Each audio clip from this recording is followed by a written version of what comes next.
오늘 함께 나눌 말씀은 호세아 2장 8절에서 23절 말씀입니다.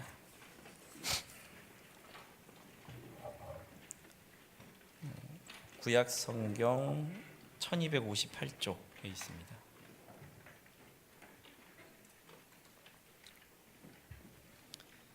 호세아 2장 8절에서 23절까지 우리 번갈아 가면서 교독하도록 하겠습니다. 제가 8절을 읽고 여러분이 9절을 읽으시면 돼요. 곡식과 새 포도주와 기름은 내가 그에게 준 것이요 그들이 바알을 위하여 쓴 은과 금도 내가 그에게 더하여 준 것이거늘 그가 알지 못하도다.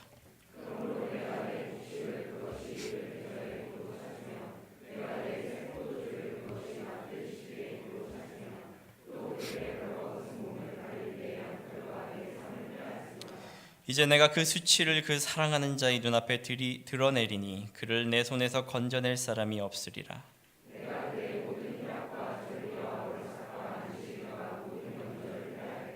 그가 전에 이르기를 이것은 나를 사랑하는 자들이 내게 준 값이라 하던 그 포도나무와 무화과 나무를 거칠게 하여 수풀이 되게 하며 들짐승에게 먹게 하리라.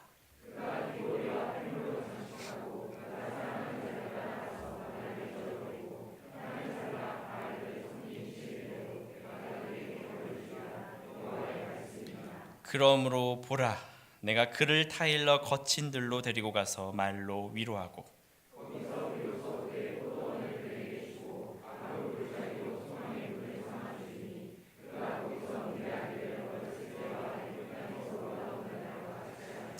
여호와께서 이르시되 그날엔 내가 나를 내 남편이라 일컫고 다시는 내 바알이라 일컬지 아니하리라.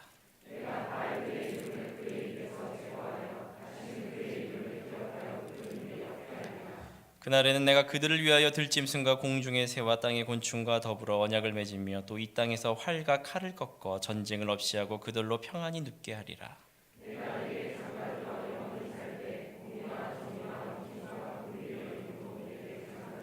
진실함으로 내게 장가 들리니 내가 여호와를 알리라.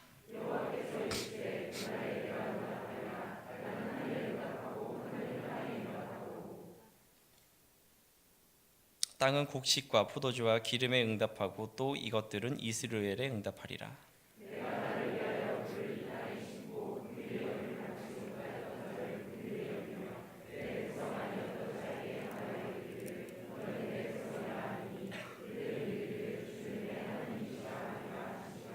아멘.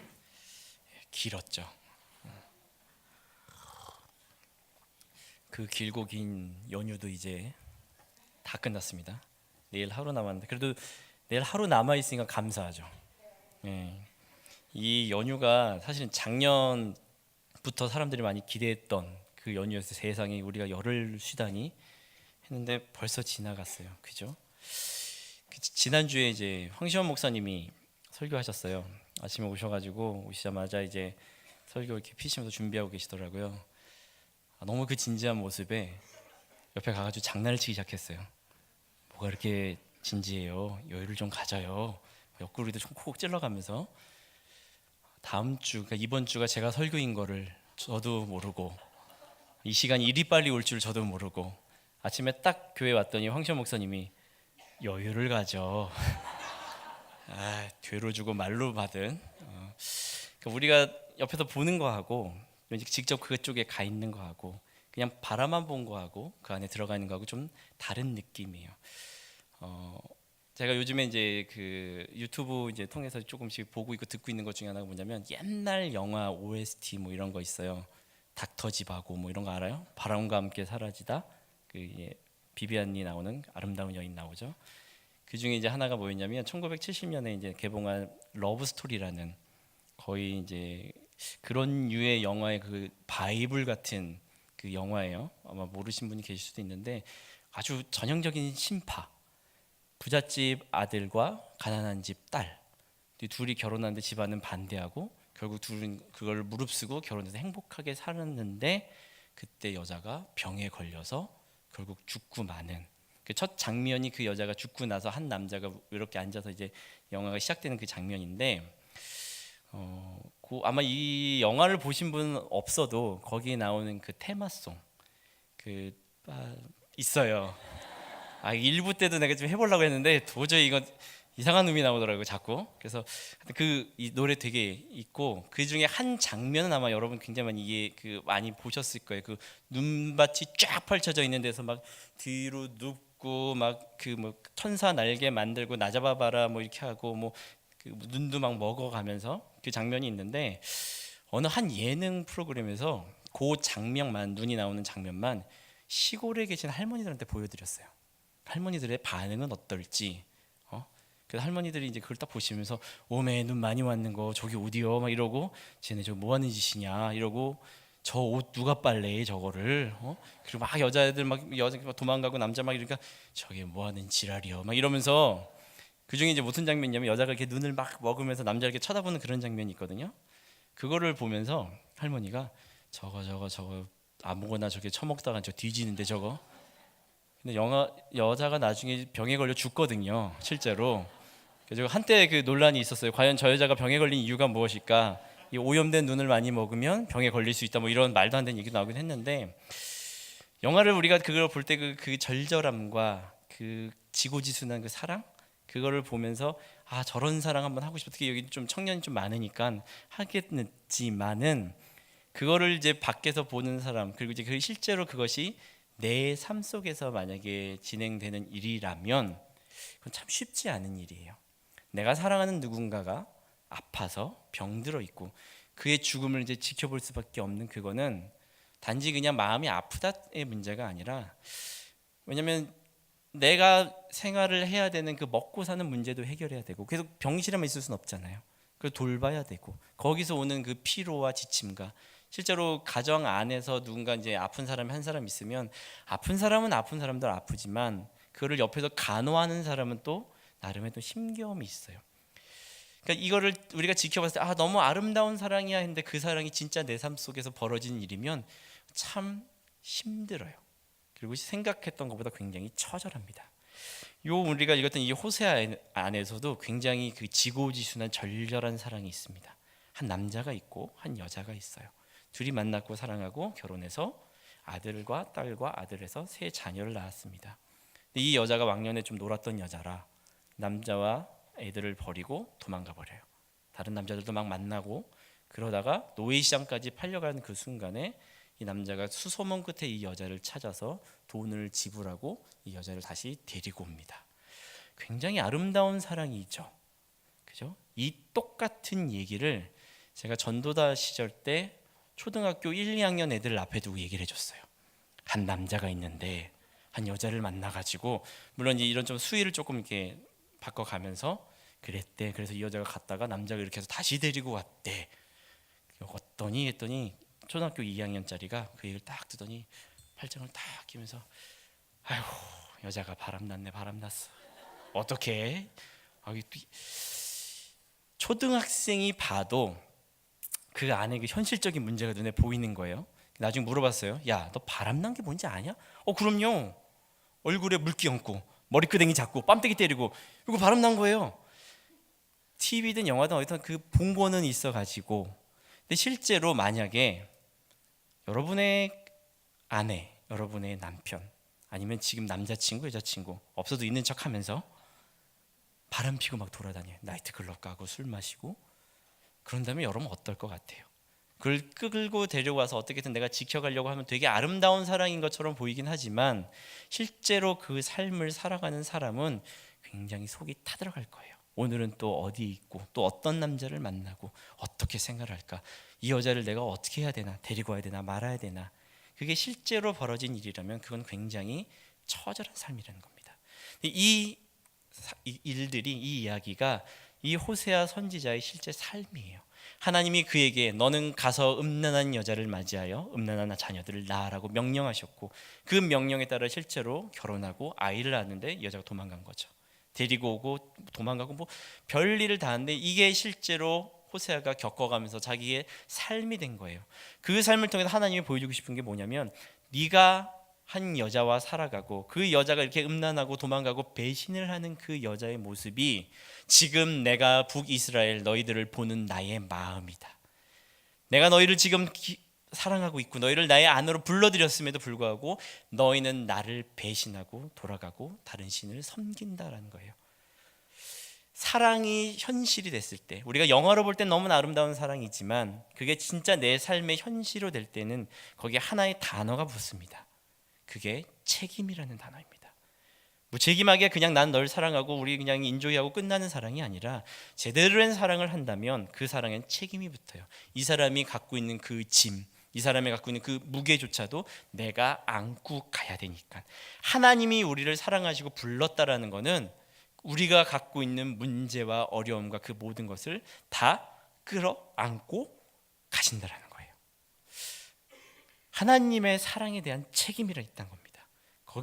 근데 그 책임이 우리가 생각하는 것보다 그렇게 가볍지가 않아요. 굉장히 무겁고 처절합니다. 얼마큼 무겁고 처절하냐? 사랑을 하는 당사자도 힘들고요, 사랑을 받고 있는 그들도 힘들어요. 왜냐하면 거기에는 책임이 붙으니까. 그것을 아주 보여주고 있는 것이 지금 오늘 우리가 읽었던 이 8절에서부터의 내용입니다. 8절을 잠깐 볼게요. 곡식과 포도주와 기름은 내가 그에게 준 것이요 그들이 바알을 위하여 쓴 은과 금도 내가 그에게 더하여 준 것이거늘 그가 알지 못하도다. 실제로 원어 성경 안에서는 이게 여기서 이제 그가 자꾸 뭐 이런 표현이 나오는데 여러분이 영어 성경만 봐도요, 여기 그라는 표현은 she라고 돼 있습니다. 그러니까 그녀예요. 그래서 그가 알지 못하는 거는 그 여자가 알지 못한다 이 뜻입니다. 근데 이게 원어상으로는 어떻게 돼 있냐면 지금 우리가 본 8절에서는 가장 마지막에 붙어 있잖아요. 실제로는 가장 앞에 붙어 있어요. 그가 알지 못한다. 뭘 알지 못하냐면 곡식과 포도주와 기름을 내가 그에게 준 것을. 네가 지금 바알에게 쓰고 있는 그 은과 금도 내가 그 여자에게 준 것을 그 여자가 알지 못한다. 그것을 어떻게 얻은 것이고 그 누구로부터 온 것인지를 모르고 있다부터 시작을 한다는 거예요. 근데 이 모르고 있다에서 하나님이 왜 화가 나시고 분노가 여기 지금 담겨져 있냐면 여기 안에는 이 여자로 빗대지는 북이스라엘의 모습이 들어 있습니다. 지금 호세아가 살고 있는 이 시대의 시대적 배경을 여러분이 좀 아셔야 돼요. 이스라엘이라는 이 나라가 굉장히 좀 독특한 위치에 있는 게, 이스라엘이 이제 여기 있다면 요 위쪽으로는 유럽이 있고요, 요 아래쪽으로 해가지고 아프리카와 아시아가 붙어 있어요. 그러니까 무슨 얘기냐면 세계 대륙이 그 연결이 돼 있는 하나의 통로의 역할을 해요. 제가 그 성서 지리학 그 학교 때 수업을 들을 때 교수님이 무슨 얘기를 하셨냐면 하나님이 이스라엘을 이렇게 선택하셨을 때 아마 이런 목적도 있지 않았을까. 물론 추측이지만 뭐냐면 그 통로로 이용되기 때문에 여기서 복음이 전파되면 그 통로를 이동하는 모든 사람들에게 전파되지 않을까. 복음의 그 흔적이라도 살짝 이렇게 묻히면 그게 그 지역을 지나는 사람들을 통해서 자꾸 전달되지 않을까. 그 의도도 있지 않았을까라는 얘기를 해요. 그러니까 그 안에 이제 통로가 있고 이 통로를 통해서 그 주변에 강대국들이 아주 질비합니다. 아래쪽으로는 이제 전통의 강대국인 애굽이 있고 그 위쪽으로는 이제 그 바로 위에 이제 남유다가 있고요. 또 그 위에 이제 우리가 지금 여기 보고 있는 북이스라엘이 있어요. 항상 연합됐다가 싸웠다가 서로 이제 반복이 되는 이 과정 속에 있고, 이 북이스라엘 위쪽으로 아람이라는 또 강대국이 있고 그 옆으로 아수르가 있습니다. 지금 우리가 보고 있는 이 여로보암 2세가 통치하던 이 시기에 그렇게 돼 있다라는 거예요. 그런데 이 강대국 안에 나라가 속해 있다라는 건 어떤 의미냐면 그 나라의 흥망성쇠가 사실상 주변의 강대국의 그 힘의 균형에 의해서 자꾸 좌지우지된다는 겁니다. 지금 우리나라 뭐 북한 문제 지금 계속 좀 심각하게 나오잖아요. 우리만 안 심각해요. 다른 나라는 지금 난리 났어요. 한국 가면 절대 안 된다 지금 이 소리 나고 있고, 뭐 우리는 근데 뭐 전쟁 나면 그냥 죽는 건데 뭐 우리 그런 얘기도 하더라고요. 저기서 핵 쏘면 우리는 핵으로 달려가야 된다. 어줍잖게 살아남아가지고 막 방사능 오염되고 다리 막 쩔뚝거리고 막 그러느니 차라리 그냥 죽는 게 낫다 뭐 이런 얘기도 나오는데, 남과 북의 문제임에도 불구하고 남과 북이 못 풀어요. 그 안에 미국, 일본, 뭐 러시아, 중국 그 강대국들의 그 힘의 균형과 자기들의 이해관계에 따라서 우리도 같이 휩쓸려 가요. 근데 우리나라가 갖고 있는 이 지리적 특성은 그게 어쩔 수가 없는 거예요. 중국이 강성하면 그때 막 그 몰려 내려와서 어쩔 수 없이 쪼그라들고, 얘네가 좀 지들끼리 막 싸우면 몰려가가지고 좀 더 나라를 영토를 넓히고, 이게 이제 그 안에 있는 모습인데 지금의 여로보암 2세가 다스리던 이 북이스라엘도 동일하다는 거죠. 그런데 이때는 어떤 시대냐면 굉장히 이스라엘이 부강했던 시대였습니다. 굉장히 번영하고 부흥하고 굉장히 발전된 시대였어요. 얼마큼 발전했냐면 그 바로 위에 있는 그 아람이라는 지역이 있다고 그랬잖아요. 요 지역에 있는 다메섹이라는 그 수도를 직접 쳐들어가 가지고 영토를 거기까지 확장을 해요. 영토가 늘어나니까 이제 사람들도 몰려들 거고, 사람들이 몰려오니까 무역이 활발해지고 자연스럽게 경제가 발전하게 되는 거죠. 군사력도 세지는 거고. 그러니까 이 시대가 얼마큼 번영했냐면 솔로몬의 시대와 비교할 정도로 굉장히 강성했던 시대였습니다. 그런데 여기에 비밀이 하나 있어요. 무슨 비밀이 있냐면 이 시대에 이제 활동하던 선지자가 지금 우리가 보고 있는 호세아가 있고요, 또 아모스가 있고, 그리고 이사야 전도사가 아니죠. 전도사는 우리 교회 이사야 전도사죠. 예, 훌륭하신 분이에요. 예, 선지자로서의 아주 자질이 뛰어나신 이사야 선지자가 있고, 그리고 이제 누가 있냐면 요나가 있어요. 요나 한번 가볼게요. 요나 1장 1절 2절. 요나서 구약성경 1288쪽쯤에 있습니다.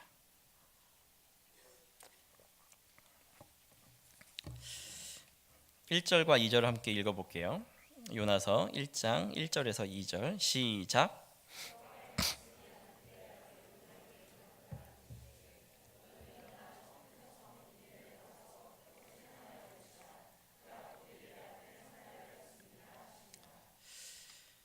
이제 우리가 익히 잘 알고 있지만 요나는 하나님의 부르심을 받았죠. 저 큰 성읍 니느웨로 가가지고 그들의 죄가 얼마큼 이제 컸는지를 말하라.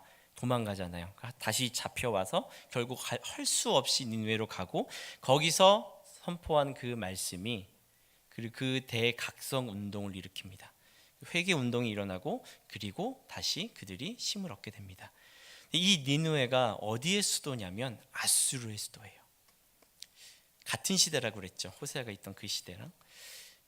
역사에서 만약이라는 단어를 집어넣으면 여러 가지 변수는 있지만, 만약에 이 시대에 요나가 갔음에도 불구하고 니느웨가 회개 운동을 벌이지 않고 각성 운동을 벌이지 않았다면 그들은 아마 하나님에 의해서 심판당했을 겁니다. 근데 이게 재밌는 게 뭐냐면, 여로보암 2세가 아람으로 넘어가 가지고 그 아람의 다메섹을 점령할 수 있었던 이유 중에 하나 뭐냐면, 그 아람이 굉장히 쇠퇴했기 때문이에요. 이 쇠퇴했던 이유가 뭐냐면 그 위쪽에 있는 아수르와의 전쟁에서 완전 피폐해졌어요. 그러니까 아수르와 얘네를 쳐가지고 얘네를 힘들게 만들어서 힘을 다 빼놓고 나니까 그때 이스라엘이 올라가서 그 땅을 차지한 거예요. 그리고 그 사이에 아수르는 또 다른 지역과 전쟁이 벌어진 거죠. 만약에 아수르가 여기서 무너졌다면, 이 요나에 의한 이런 일들이 없었다면 아마 아람은 그 굳건한 그 국력을 가지고 있었겠죠. 그럼 쉽게 이스라엘이 들어가지 못했을 거란 말이에요. 근데 이 아수르의 힘에 의해 아람이 무너지고, 아람이 무너진 그 자리에 이스라엘이 쳐들어갔다는 거죠. 우리는 모르고 있어요. 내가 왜 부유하고 있고, 내가 왜 잘 누리고 있는지, 내가 먹고 마시는 그것이 어디서 왔는지 잘 모르고 있습니다. 내 힘으로 얻은 것 같고 내가 노력해가지고 얻은 것 같아 보이지만 그 뒤에는 보이지 않는 그 무언가가 있다라는 거죠. 우리는 그걸 하나님이 일하신다고 합니다. 하나님이 일하시고 만드시는 그 과정 속에서 우리가 누리는 것들이 있다라는 거예요. 지금 이스라엘이 그렇다는 겁니다. 그들이 지금 이렇게 부강해지고 다메섹까지 가가지고 남의 지역을 넘어가가지고 영토를 확장할 수 있을 만큼의 힘이 그들 안에도 있었지만, 기본적으로 그 안에 그 뒤에 있는 배경을 만들어 놓으신 분이 하나님이시라는 거예요. 국제적인 그 사건과 그 여러 가지 전쟁과 그 시대를 움직이신 하나님의 그 주권이 있었기에 지금의 이스라엘에 이렇게 누리고 살아간다라는 거죠. 그런데 그들이 그거를 모르고 있다라는 거예요. 하나님으로서는 속 터지는 일입니다. 지금 니들이 먹고 있는 거, 니들이 지금 마시고 있는 거, 니들이 바알에게 전달하고 있는 그것들이 다 나에게 온 건데 그거를 모르고 있다라는 거예요. 그가 아직 모르고 있다는 그것이 이걸 얘기합니다. 그 시대적 배경 속에서 하나님이 만들었음에도 불구하고 그들이 모르고 살아간다는 거죠. 그래서 하나님이 그들을 알게, 내가 이걸 준 것이고 내가 이걸 만든 것이고 내가 너희를 풍요롭게 했다는 것을 알게 하기 위한 방법을 이제 버리시겠다고 얘기하십니다. 그 방법이 뭐냐, 이제 9절에서부터 그 방법이 쫙 나와요. 같이 한번 좀 볼게요. 다시 요나서 그 호세아로 가서 9절에 이렇게 돼 있습니다. 펜 있으시면 동그라미를 좀 하나 칠게요. 9절 동그라미는 이겁니다. 그러므로 내가 동그라미 내 곡식을 동그라미 쭉 가서 그것이 익을 계전에 도로 찾으며 밑줄 도로 찾으며 그리고 내가 동그라미 내 새 포도주를 동그라미. 쭉 가서 그것을 만들시기에 도로 찾으며 밑줄. 또 그들이 벌거벗은 몸을 가릴 내 양털과 내 삶을 동그라미. 그리고 밑줄 빼앗으리라. 자, 요거 하나만 봐도 두 가지를 제가 딱 얘기해서 하나는 주어와 동사입니다. 주어는 뭐죠? 다 내가 내 이렇게 나오고 있죠. 그리고 동사는 뭐죠? 도로 찾으리라. 그리고 빼앗으리라. 이게 이제 10절에도 나와요. 그 수치를 밑줄 앞에 동그라미부터 할게요. 이제 내가 동그라미 그 수치를 쭉 가서 드러내리니 밑줄 내 손에서 동그라미 건져낼 사람이 없으리라. 밑줄 없으리라. 11절 내가 쭉 가서 모든 명절을 무서운 말씀이죠. 패하겠고 밑줄. 그리고 쭉 가서 13절에 가면 이제 그 최정점을 찍습니다. 마지막에 이렇게 되어 있습니다. 밑줄 쫙 지어주세요. 내가 그에게 벌을 주리라. 어떤 건지 아시겠어요? 하나님이 계속 내가라는 말이 나온다는 건 이제 하나님이 이걸 주도적으로 끌어가시겠다는 거예요. 너희가 준 것들, 너희한테 맡겼던 것들, 너희를 풍요롭게 했던 것들, 그것을 내가 이제 어떻게 하겠냐면 도로 찾을 것이고 빼앗을 것이고 멸절할 것이고 패할 것이다. 이게 하나님의 뜻이에요. 조금 치사하죠. 줬다 뺏는. 예전에 그런 적이 있어요. 아기가 있는데 우리도 이제 애들한테 사탕 주잖아요. 줘요, 빨아요, 뺏어요. 울죠? 또 줘요, 또 뺏어요. 이걸 한 10대 번 하면 애가 미쳐요. 미치다가 마지막에 한마디 해요. 감사합니다 해야지. 감사합니다. 그래서 줘요. 줬다 뺏는 하나님. 좀 치사하지 않아요? 물론 하나님 건 맞죠. 우리가 그 연애를 하면 잘하면 좋겠는데 헤어졌을 때 제일 치사한 게 그거잖아요. 야, 내가 줬던 백 다 내놔. 내가 줬던 선물 다 내놔. 내가 사줬던 먹는 거 됐어. 그건 너 그냥 먹고 꺼져. 짜증나죠. 그죠? 여자는 그럴 거예요. 됐어. 내가 먹은 것도 너 다 줄게. 네 하고 그냥 다 줄 수도 있단 말이에요. 정말 치사 보이는 하나님의 모습이라는 거죠.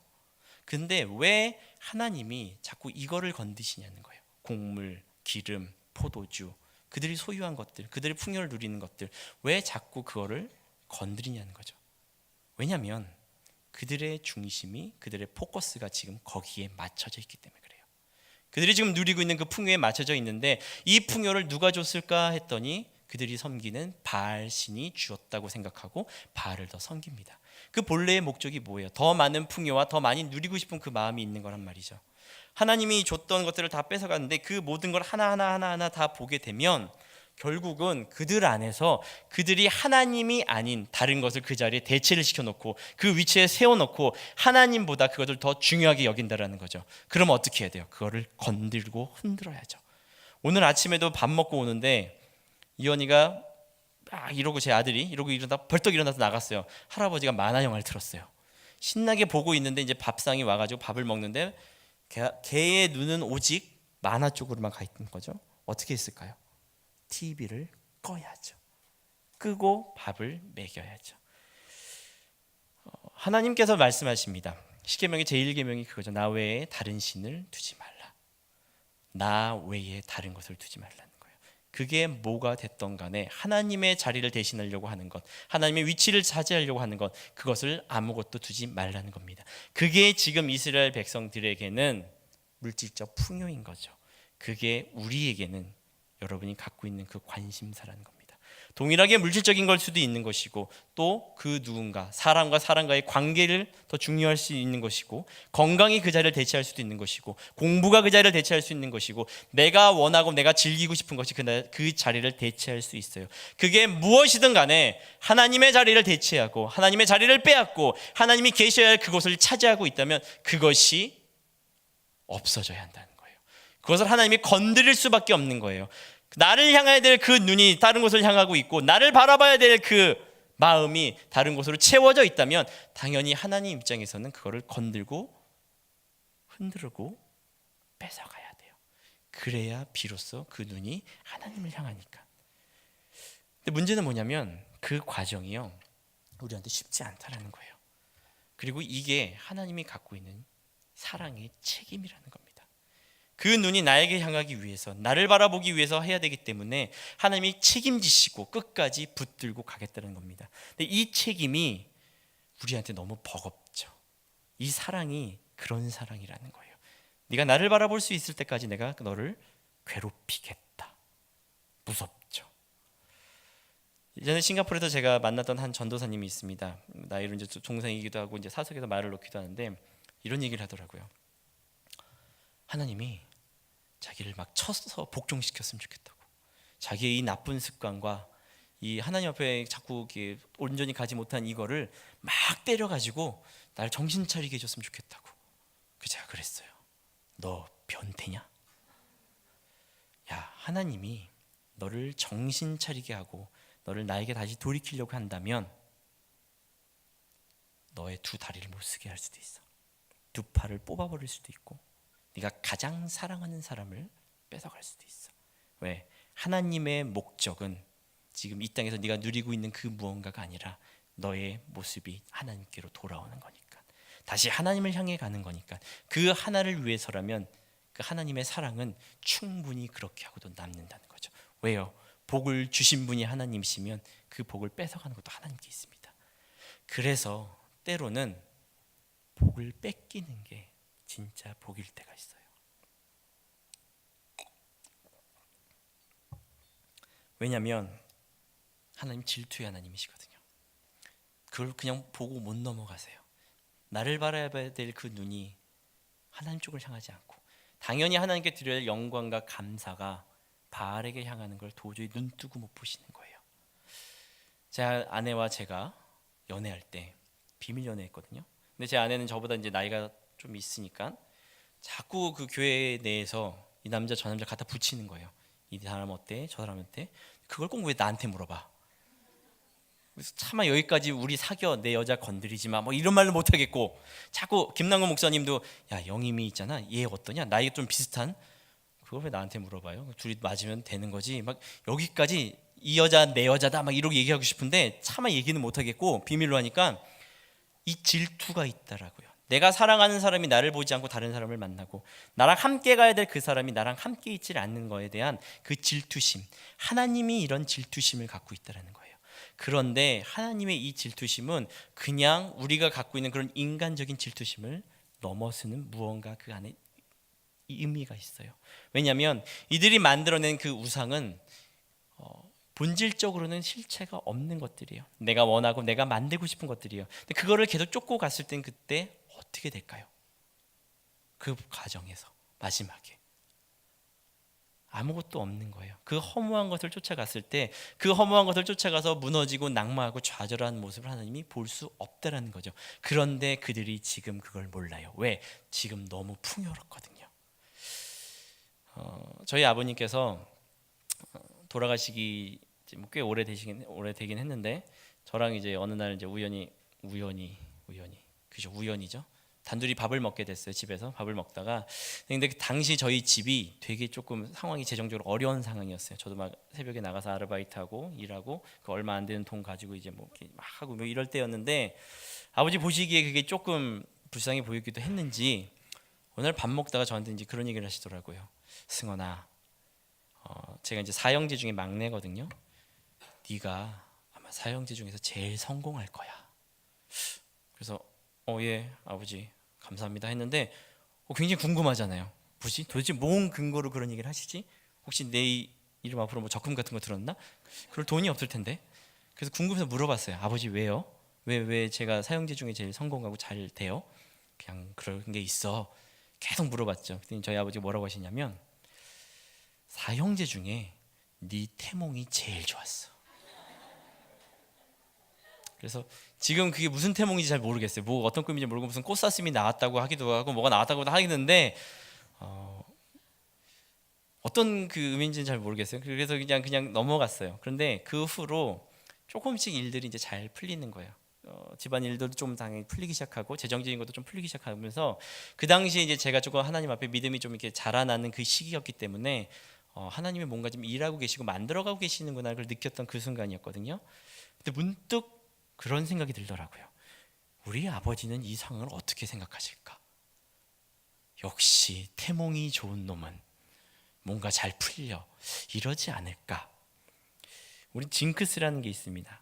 뭐 이제 어른들, 예전에 어른들 그러면 뭐 밥 먹다가 다리 떨지 마라, 복 나간다, 뭐 문지방 가면 문지방 밟지 마라, 아니 뭐 아침에 막 거울이 깨지거나 뭐 이러면 재수 없다, 사다리 밑에 지나가지 마라, 뭐 이런 것들이 있다란 말이에요. 근데 이런 것들이 때로는 우리의 어떤 판단력과 영적인 그 감각을 되게 흐리게 만들어요. 지난주 목요일 날 연휴 기간이잖아요. 제 아내랑 이제 추석 보내고 그 다음 날 저희 처갓집 식구들은 다 이제 여행을 떠나고, 저는 이제 왜 하필 설교를 이날 잡았는지 연휴 내내 설교 준비하고 강의 준비하면서 그러고 시간을 보내는데, 제 아내가 이제 서울숲 나가자고, 그 처갓집이 서울숲에서 걸어서 5분 거리예요. 바로 이렇게 한번 나가자고 하다가 문득 번개팅이나 한번 해볼까? 그때가 한 오전 9시였는데, 그래서 제가 청년 일부 샘터지기들 전체를 문자 카톡을 보내서 오후 1시까지 서울숲 어디까지 오는 친구한테는 간식을 쏜다 보내게 했어요. 자, 몇 명이 왔을까요? 참고로 이제 청년 일부는 한 제적이 한 200여 명 되고요. 그리고 이제 연휴 기간이고 뭐 해외로 나가는 친구 있고 공부하는 친구 군대 간 애들이 있고, 그리고 이제 지방 내려가고 뭐 시골 내려가는 애들 있고, 그리고 이제 잘 연락이 안 되는 그런 친구들 있잖아요. 죽었는지 살았는지 모르는 애들, 그냥 제가 지금 계속 양지바라는 그것만 찾고 있는 애들, 그런 애들 빼고 나면 한 100여 명 정도 될 거라고 생각이 들었어요. 서울 근교에 있는 애들이 9시니까 한 1시 오지 않을까. 저는 문득 그런 생각을 했어요. 아, 애들이 너무 많이 오면 얘네 밥을 다 어떻게 먹이지? 아, 얘네 막 한 10명, 한 20명 되는 애들을 끌고서 막 혹시 100명이 오면 어쩌지? 그래서 저는 이제 제 아들이랑 이제 그 자전거 타면서 이렇게 거기를 돌고 있었고, 제 아내가 그 약속된 장소에서 기다리고 있었어요. 1시에 카톡이 왔어요. 여보, 아무도 없어. 괜찮아요, 여보야. 12시 반에 한 친구한테 카톡이 왔어요. 연락이. 목사님, 제가 늦게 출발했는데 어떻게든 가겠습니다. 1시 반까지 갈게요. 기다려주세요. 1시가 딱 되니까 이 친구가 갑자기 생각이 나는 거예요. 얘를 돌려보내? 말어? 그래, 그냥 오는데 놔두자. 딱 한 명 왔어요. 누군지는 밝히지 않을 거예요. 제가 그 친구한테 남은 청년 일부에서의 모든 정권을 너에게 위임하겠다. 네가 먹고 싶은 거 다 말해. 내가 오늘 다 줄게. 원래는 모아가지고 애들 많이 오면 막 짜장면 먹을까 떡볶이를 먹을까 이러다가, 야, 우리 쌀국수 먹으러 가자. 쌀국수 먹고 뭐 볶음밥 시키고 커피 마시고 이러면서 시간을 보냈는데, 궁금한 거예요. 근데 너 왜 왔어? 되게 좀 내가 뭐라고 해놓고도 좀 뻘쭘하게, 얘가 그냥 온 것도 그냥 온 게 아니라 그 집에서 식혜를 담았다고 식혜를 한 병 또 들고 이렇게 또 온 거예요. 이게 설레발팔레발 이렇게 오면서, 아, 근데 왜 왔니? 그랬더니 이 친구가 누군지는 제가 밝히진 않겠어요. 오늘의 운세를 봤는데 오늘의 운세에 집에 있으면 안 되고 나가야 된다고, 그래서 혹시나 해서 운세를 3개를 봤대요. 3개 다 그런 뉘앙스가 와가지고 목사님을 만나러 왔어요. 이렇게 너무 해맑은 표정으로 오늘의 운세를 보고 목사를 만나러 온 거예요. 가끔 집사님 중에서 그런 분 계세요. 교회 어떻게 오셨어요? 점쟁이가 교회 가래요. 뭐 이러고 오신 분들이 계시거든요. 훌륭하다. 내가 뭐 스님도 아니고 하여튼 이렇게 와가지고 이제 같이 시간 보내고 그랬는데, 오늘의 운세나 어떤 별자리나 이런 것들이 이제 나중에 우리한테 어떤 작용을 자꾸 하냐면, 무언가 내 일이 풀리지 않을 때 그것을 하나님과의 관계 안에서 풀려고 하기보다는, 그래 오늘 좀 뭔가 재수가 없네. 오늘 내가 본 거 봤더니 북쪽을 조심하라고 그랬어. 빨간색 조심하라고 그랬어. 이런 식으로 이제 풀어간다고요. 우리가 이렇게 배웠던 레위기를 보면 너의 미래에 대해서 점장이나 하는 박수한테 물어보지 말라고 얘기를 합니다.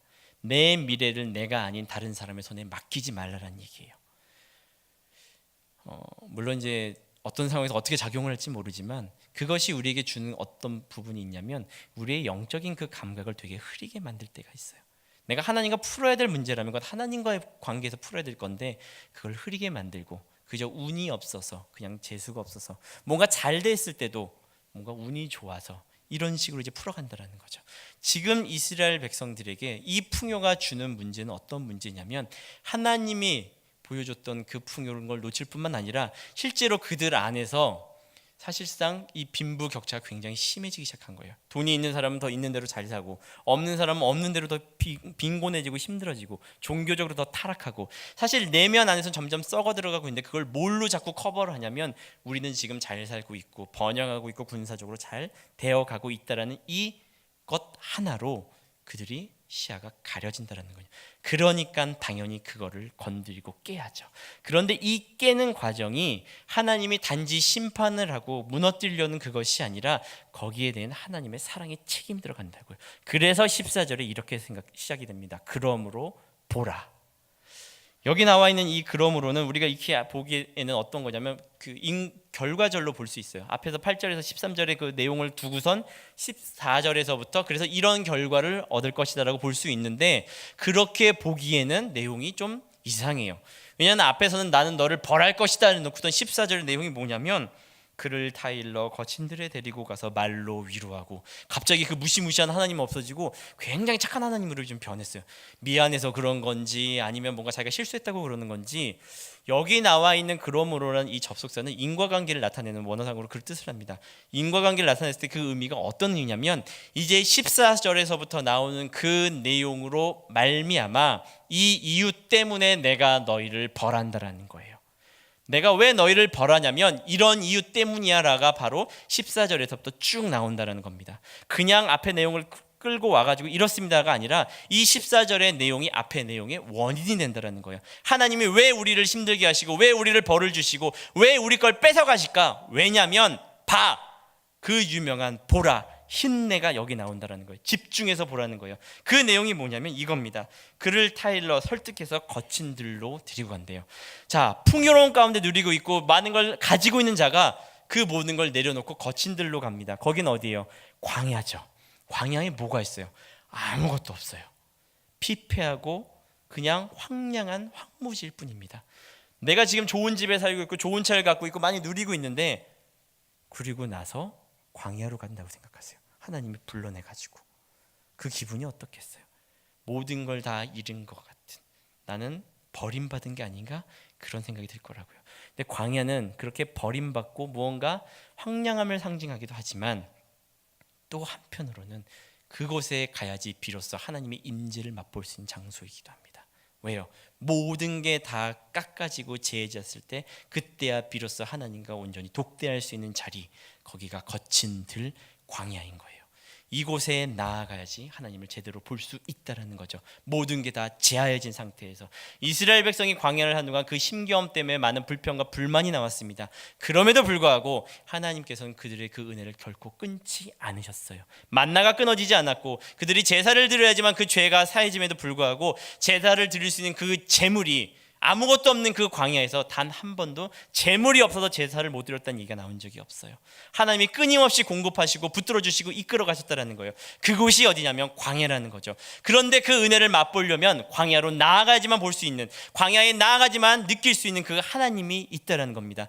불러낼 수밖에 없어요. 모든 걸 다 치고 그 자리로 끌고 나와서 비로소 하나님을 만나고 독대해야지 그가 볼 수 있대요. 그랬을 때 하나님이 그에게 하시는 말이 뭐냐면 가서 말로 위로하고입니다.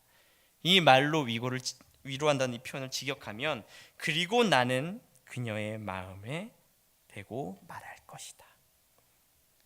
이 표현은 이런 겁니다. 그 마음에 새 마음을 넣어주겠다. 그리고 15절에서부터 이제 그 변화가 시작이 됩니다. 아골골짜기가 소망의 문으로 변해요. 죽음의 자리가 생명의 자리로 바뀌는 거예요. 그래서 그들이 그 자리에 있을 때, 출애굽을 했을 때의 그 기쁨을 누릴 수 있다는 겁니다. 그리고 그들 안에 평안을 누리고, 그들 입술 안에 하나님이 아닌 바알의 입이, 그 고백에 담겨졌던 그 입술을 제하여 버리고 하나님에 담겨진 그 입술만, 그 고백만 두게 하신다는 겁니다. 그것을 하늘과 땅이 약속하고 약속하신 그것을 통해서 다시 그들을 붙들고 가시겠다는 거예요. 그래서 23절에 가면 마지막에 그 정점을 찍습니다. 뭐라고 합니까? 주는 내 하나님이시라 하리라 하시니라. 너의 입술을 통해서, 너의 그 모습을 통해서 내가 누구인지 고백하게 할 것이고 내가 너의 하나님인 것을 알게 하겠다라는 하나님의 다짐입니다. 이것이 하나님의 책임이라는 거예요. 너의 입술을 통해서 너를 버려두고 그냥 놔두는 것이 아니라 너가 너의 입술에 나를 두고 나를 고백하게 할 것이고 내가 너의 하나님이라는 것을 네가 인정하게 하겠다는 하나님의 모습이라는 겁니다. 그런데 이것이 되기 위해서는 8절과 14절의 과정을 거쳐야 돼요. 내 것이 잘려나가고 내 것이 버려지고 내 것이 깨지고 내 것이 무너지고 내가 하나님을 대신해서 내가 따르고 하나님을 대신해서 세웠던 그것들을 제하는 그 과정을 겪어가야 돼요. 그런데 그 과정이 하나님이 우리를 버려두는 과정이 아니라 우리를 그냥 무너지게 하는 과정이 아니라 다시 하나님으로 채우는 과정이라는 거예요. 다시 하나님을 보게 하는 과정이고 다시 하나님을 세우는 과정이라는 겁니다. 그러니 겪을 수밖에 없죠. 복을 잃었지만 그것이 복으로 가는 또 다른 길이라는 겁니다. 복을 주신 분도 하나님이시고 그렇다면 그 복을 주실 분도 다시 하나님이시라는 거예요. 그건 언제든 하나님이 허락할 수 있다는 거죠. 그러나 그 복의 자리에 그리고 그걸 주실 분이 누구인지를 놓치지 말라는 겁니다. 왜 고멜이 데리고 와야 될까요? 왜 고멜을 데리고 와야 될까요? 엄마의 자리, 아내의 자리가 있죠. 엄마의 역할을 하게 하고 아내의 역할을 하게 할 겁니다. 돌아오면 그 역할을 하기 위해서는 엄마의 자리와 아내의 자리에 있어야 합니다. 하나님께서 우리 입술을 통해서 고백하게 하시다고 합니다. 하나님이 나의 하나님입니다. 그 고백은 이것과 같습니다. 나는 그리스도인입니다. 여러분의 존재가 그렇다는 거예요. 그것을 잊고 하나님이 아닌 다른 것을 날 채워가지만 그 입술을 통해서 하나님이 책임지고 가시겠다는 거예요. 너의 입술을 통해 나를 고백하게 할 것인데 그 고백은 결국 네가 누구인지를 드러낼 것이다. 네가 나의 백성이라는 걸 네가 드러낼 것이고 네가 그리스도인이라는 걸 드러낸다는 하나님의 선포입니다. 그 책임을 하나님 지고 가시겠다는 거예요. 우리도 고백하고 하나님께 사랑을 얘기합니다. 근데 문제는 우리는 그걸 책임질 만한 실력이 없어요. 날마다 고백하고 나아가지만 하나님을 사랑하는 것도 진심이지만 그 내면에는 그거를 책임질 만한 실력이 우리가 없어요. 하나님이 그걸 모르실까요? 당연히 아시죠. 그래서 하나님이 책임지시겠다는 거예요. 너의 운명과 너의 삶을 내가 책임지겠다. 너의 삶을 돌이켜 다시 나에게로 돌아오게 하겠고 그 책임을 내가 지겠다. 단 그 과정에서 아픔이 있을 것이고 상처가 있을 것이고 괴로움이 있을 것이다. 그러나 너를 버려둔 게 아니다. 이게 하나님의 말입니다. 지금 힘들지만, 지금 괴롭지만, 지금 아프지만 너를 버려둔 게 아니라는 거예요. 다시 나에게로 돌아오는 과정이라는 거예요. 여러분 가정 가운데 지금 그 과정을 겪고 계신 분이 있을 수 있습니다. 기다리십시오. 다시 그 마음에 새 마음을 하나님이 넣으실 겁니다. 그리고 다시 그 입술에 하나님의 고백을 담아두게 하실 것입니다. 이건 하나님의 선포입니다. 하나님이 그 인생을 책임지겠다는 것입니다.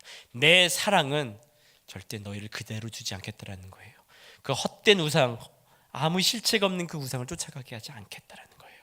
그걸 쫓아가면 어떻게 되는데요? 사막 한가운데 신기루만 쫓아가면 어떻게 됩니까? 저희가 오아시스인 줄 알고 쫓아갔지만 아무것도 없다는 걸 보면 어떻게 됩니까? 그렇게 가다가 결국은 죽는 거죠. 하나님 그게 너무 싫어진 거예요. 그대로 남겨두는 거를. 내 백성이, 내 자녀가 그렇게 헛된 거를 쫓아가다가 허무하게 죽는 걸 두고 보지 못하시겠다는, 비록 그 다리를 쳐서라도 그 몸을 쳐서라도 그 인생을 잠깐 무너뜨리더라도 다시 하나님께로 끌어오겠다는 겁니다. 그게 하나님 사랑의 책임입니다. 우리는 그걸 질 수 없습니다. 그럴 실력도 없습니다. 그렇기에 하나님께 붙을 수밖에 없어요. 하나님을 붙잡고 갈 수밖에 없어요. 사랑의 책임이 우리에게도 있습니다. 근데 오늘 설교 제목이요, 사랑의 책임이 아니에요. 왜냐하면 우린 그걸 할 수 없습니다. 그래서 다시 하나님께로 합니다. 하나님 안에 있어야, 하나님만의 허락하신 그 자리에 우리가 있어야 비로소 하나님을 발견합니다. 매일 아침마다 일어났을 때 거울 보시면서 외치세요. 나는 그리스도인이다. 나는 그리스도인이다. 나는 그리스도인이다. 그 고백과 그 선포가 여러분을 이끌어갈 겁니다. 하나님이 그 고백을 여러분 삶 가운데 두셨다라는 것은 여러분을 끝까지 책임지시겠다는 뜻입니다. 절대 포기하지 않다는 거예요. 지금 한순간 없는 것 같이 보이고 살아계시지 않는 것 같이 보이고 도대체 어디서 무엇을 하시는지 알 수 없어 보이지만 하나님께서 다시 여러분을 통해 일하실 겁니다. 다시 하나님께로 가야 됩니다. 그것이 우리의 시작입니다. 무너지고 좌절하고 낭망하더라도 결코 끊이지 않는, 그리고 무너지지 않는 그 마지노선, 그게 예수 그리스도입니다. 그 위에 우리를 세우셨어요. 부끄러운 고백이지만 그 고백을 할 수 있게 하셨습니다. 우리는 그리스도인입니다. 그 고백이 여러분을 이끌어갈 것이고 그 고백이 하나님의 자녀로서 여러분을 살아가게 할 것입니다. 그게 진짜 복받은 자의 모습입니다. 지금 힘들더라도, 지금 좌절하고 낭망할지라도 다시 그 고백으로 하나님 안에서 시작되는 그리스도인 되시기를 축원합니다. 우리 시간에 기도하며 나아갔으면 좋겠습니다. 우리 회개와 다짐의 기도를 하나님께 드립니다. 누구보다도 자기 자신이 알 겁니다. 도대체 하나님이 계셔야 될 그 자리에 내가 세운 자리가 무엇인지, 하나님이 먼저 돼야 될 그 자리에 다른 것 그게 무엇인지 이 시간 그걸 잠시 돌이켜봤으면 좋겠습니다. 그리고 하나님께 죄송하다는 고백을 드렸으면 좋겠습니다. 하나님이 계셔야 될 그곳에 다른 것을 두었던 이 어리석음 하나님 용서해 주시고 다시 하나님으로부터 시작하겠다고, 다시 예수 그리스도의 그 이름으로 시작하겠다고, 다시 하나님 허락하신 그 자리부터 시작하겠다고 이 시간 우리 회개와 다짐의 기도를 드리도록 하겠습니다. 거룩하신 아버지 하나님 감사합니다.